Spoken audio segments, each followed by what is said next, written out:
Good morning, dear students. In the previous class, we have started with the need of the chapter Human Reproduction. We already have discussed this chapter in detail. Here we are going to add up some of the important information that can be important for the purpose of your NEET examination.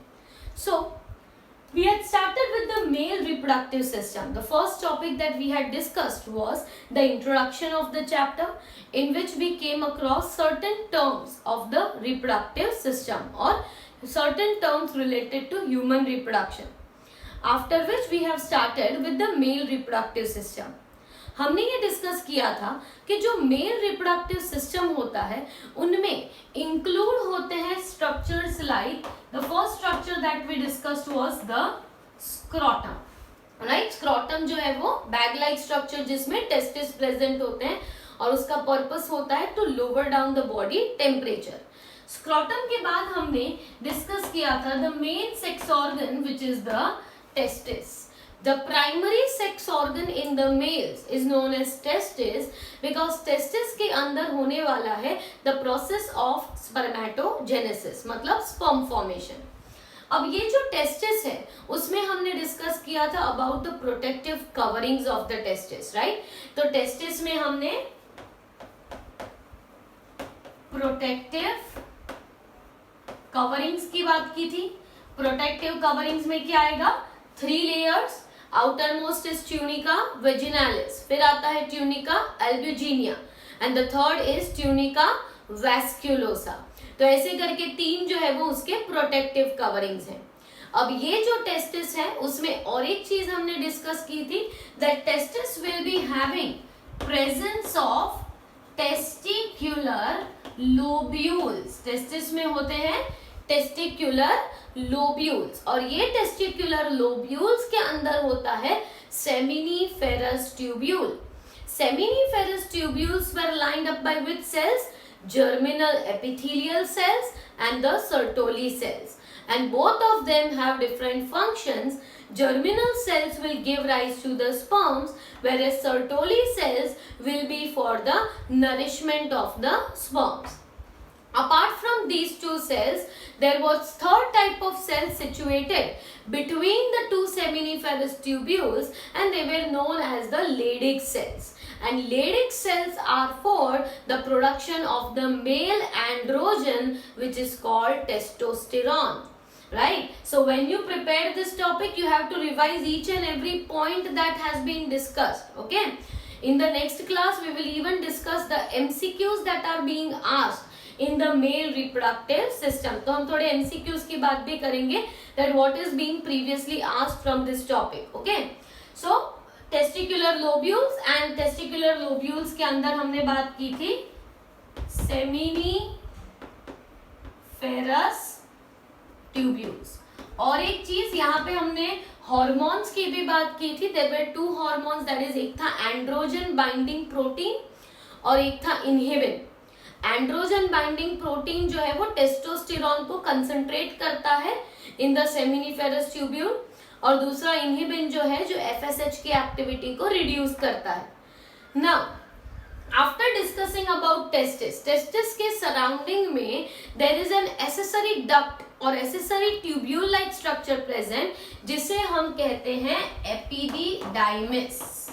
तो हमने epididymis के बारे में discuss किया था that epididymis is a structure which will be divided into 3 parts, right?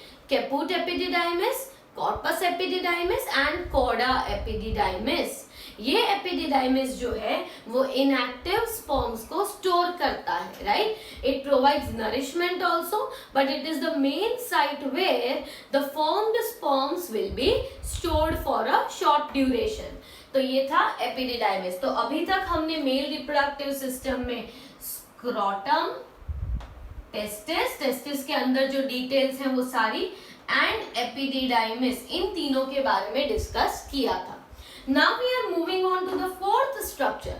तो epididymis जो है that is going to open into what? Epididymis is now going to open into the structure called vas deferentia. It opens into the vas डेफरेंशिया। तो वासा डेफरेंशिया जो है ये क्या structure होता है, तो इट इमर्जेस फ्रॉम, किसमें से इमर्ज होता है, it emerges from the it emerges from the chorda epididymis. किसमें से डेवलप होता है, कॉर्डा एपिडिडाइमिस, क्योंकि एपिडिडाइमिस के 3 पार्ट थे, head was known as the caput और tail was known as the cauda epididymis. तो कॉर्डा एपिडिडाइमिस में से बिगिन होने वाला ट्यूब्यूलर डक्ट उसे क्या कहा जाता है, वास डेफरेंशिया। Now this vas deferentia is going to reach the abdominal cavity, मतलब अब वो जो हैंगिंग रीजन है टेस्टिस और स्क्रोटम वहां से ऊपर आ रहा है, कौन सी तरफ, एब्डोमिनल कैविटी की तरफ ऊपर आ रहा है। तो it will have to pass through a narrow canal which is known as the inguinal canal. So vas deferens it reaches the abdominal cavity through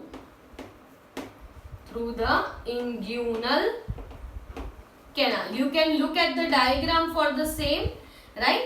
vas deferentia begin कहाँ से होता है, एपिडिडाइमिस से, पर एपिडिडाइमिस से ये कहाँ पे आता है, ऊपर की तरफ आता है, टुवर्ड्स द एब्डोमिनल कैविटी। अब एब्डोमिनल कैविटी तक आना हो तो बीच में जो पैसेज है उसे हम क्या कहते हैं, इंग्यूनल कैनाल कहते हैं। इंग्यूनल कैनाल क्या था, the connection between abdominal wall and the scrotum is known as inguinal canal. So through the inguinal canal the vas deferens will reach where, abdominal cavity. Now this vas deferens is going to loop over the urinary bladder. It is going to loop over the urinary bladder and it is going to join with the seminal duct, join with the seminal vesical duct, and what it is going to form, it forms the structure known as ejaculatory duct. क्या बनेगा यहाँ पे, ejaculatory duct, right? I again insist you to look at the diagram for this terminologies which we have already drawn and discussed before. ठीक है, तो vas deferentia जो है epididymis से स्टार्ट हुआ, एपिडिडाइमिस से आके ये एब्डोमिनल कैविटी तक आता है। एब्डोमिनल कैविटी में आने के बाद यूरिनरी ब्लैडर के ऊपर लूप होके ये ओपन किस में होता है, तो a place where seminal vesicle is going to join with this vas deferens, that part will be known as what, ejaculatory duct. तो यहाँ पे जो हम लिखते हैं जैसे कि रेटिटेस्टिस है, फिर वास एफ्रेंशिया है, वास efferentia, right, I am not talking about differentia, efferentia लिखा है मैंने, राइट। वास एफ्रेंशिया आपको याद होगा, rete testis will be moving upwards and forming the epididymis, तो वो जो ऊपर की तरफ जो लूप हो रहे हैं that were known as the vas efferentia. along with these two there will be epididymis and the third that is the vas deferentia. ये चारों जो है वो कलेक्टिवली क्या है, these four are collectively male accessory ducts, male accessory reproductive ducts. तो reproductive ducts मतलब tubular reason से, राइट। तो रेटिटेस्टिस, वास एफ्रेंशिया, एपिडिडाइमिस और vas deferens, these will be collectively forming the male accessory reproductive ducts, okay। और हाँ, ये जो स्ट्रक्चर है वास डेफरेंशिया, it is carrying the sperms, whereas seminal vesicle will be carrying the secretions, that is seminal vesicle duct जो है it will be carrying the secretion from the seminal vesicle. तो ejaculatory duct जो है it will get a combination of both, sperms भी आ रहे हैं उसमें और seminal vesicle का secretion भी आ रहा है, both will be entering into the ejaculatory duct. So next structure that we are going to talk about is the ejaculatory duct. तो इजैक्यूलेटरी डक्ट जो है it is a small tubule, मतलब दो ऐसे ट्यूब्यूल्स हैं and they are formed by, किससे बनती है? तो दोनों आएंगे, वास डेफरेंस का कलेक्शन आएगा as well as seminal vesicle.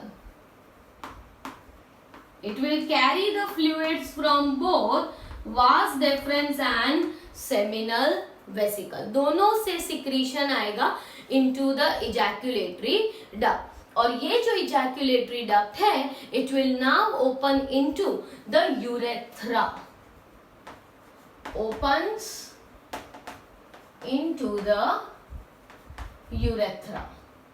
तो ये एक फाइब्रस स्मॉल ट्यूबुलर स्ट्रक्चर होता है इजैक्यूलेटरी डक्ट, राइट। अगर आपको याद हो तो ऐसे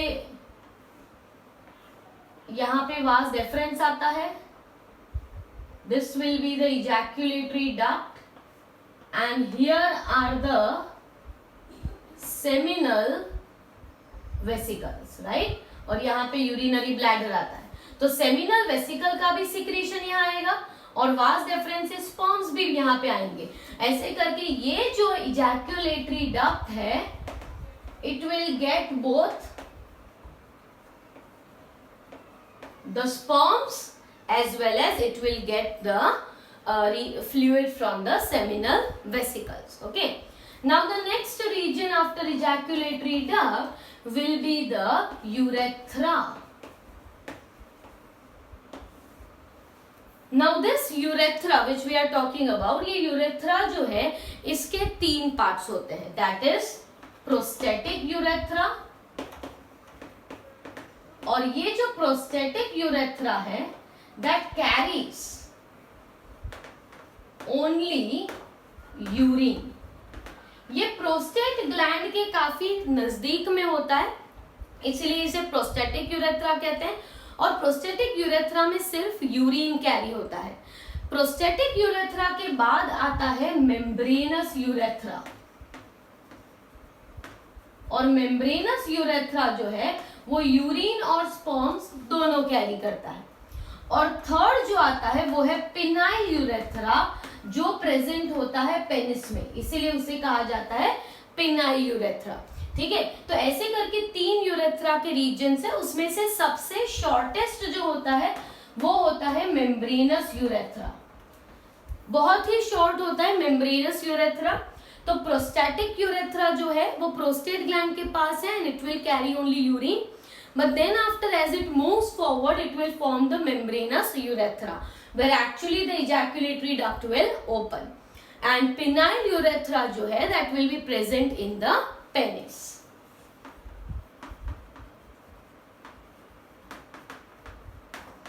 और मैंने ये पहले भी डिस्कस किया है कि यूरेथ्रा जो होता है in males it is quite longer, 20 centimetre long urethra होता है मेल्स में, जबकि फीमेल्स में it is hardly 4 centimetre long. Okay, so urethra का साइज मेल्स में काफी बड़ा रहता है। अब यूरेथ्रा के बाद द लास्ट स्ट्रक्चर, मतलब यूरेथ्रा की जब बात करते हैं तो यहाँ पे दो ऐसे स्फिंक्टर्स भी आते हैं जो कंट्रोल करते हैं the release of the urine. तो यहाँ पे जो दो स्फिंक्टर्स हैं that will be an internal sphincter and an external sphincter.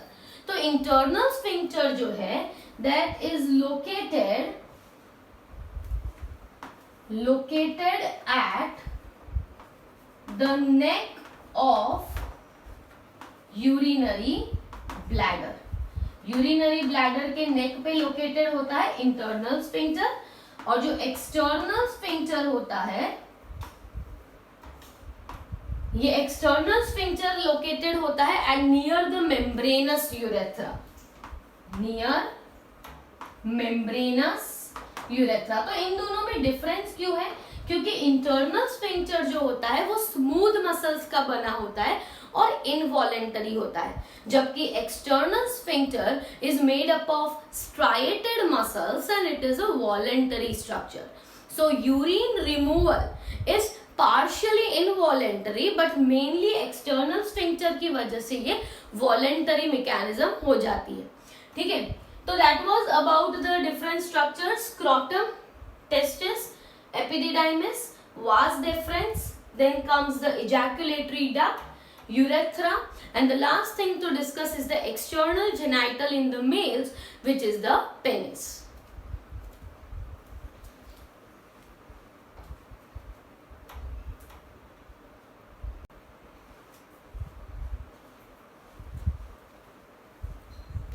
So in the male reproductive system, we have talked about the different types of organs which are included in it. And the last organ to discuss is the structure of the penis. The penis, that is also known as the external genitalia. It is the external genitalia, as well as we say it as a copulatory organ. It is an external genital, or we can say a copulatory organ. The end or the tip of the penis, that is known as the glans penis. The tip of the penis is known as the glans penis. And in this glans penis, you can observe a small opening that will be present, and this opening is known as the external urethral orifice. The opening at tip of penis is called, it is known as the external urethral orifice. तो ये जो orifice मतलब opening, ये जो external urethral orifice है, that will be a site for removal of semen and the urine. सीमेन मतलब sperms और accessory glands के सिक्रीशंस आ जाते हैं, और यूरिन, ये दोनों यहीं से रिमूव होंगे through the external urethral orifice. अब ये जो पेनिस का स्ट्रक्चर है, there is presence of 3 cylindrical masses of erectile tissue in it. 3 cylindrical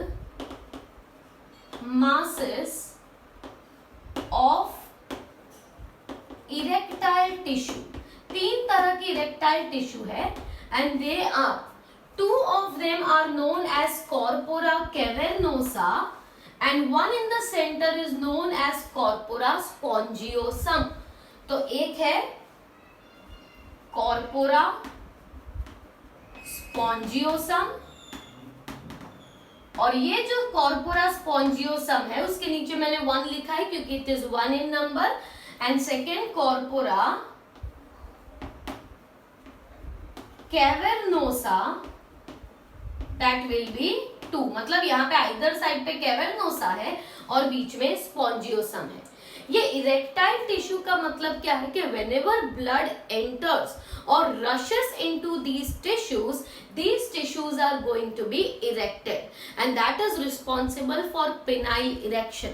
penile penis जो है अगर वो erected है तो ही it can transfer the sperms to the female reproductive tract, right? A loose penis cannot transfer the gametes. So penile erection is a very important phenomena for the copulation or for transferring the gametes, and this penile erection will occur only due to presence of these erectile tissues that are present in it. Okay, now this glans penis is covered by still a thin loose skin fold which is known as prepuce. So glans penis is covered by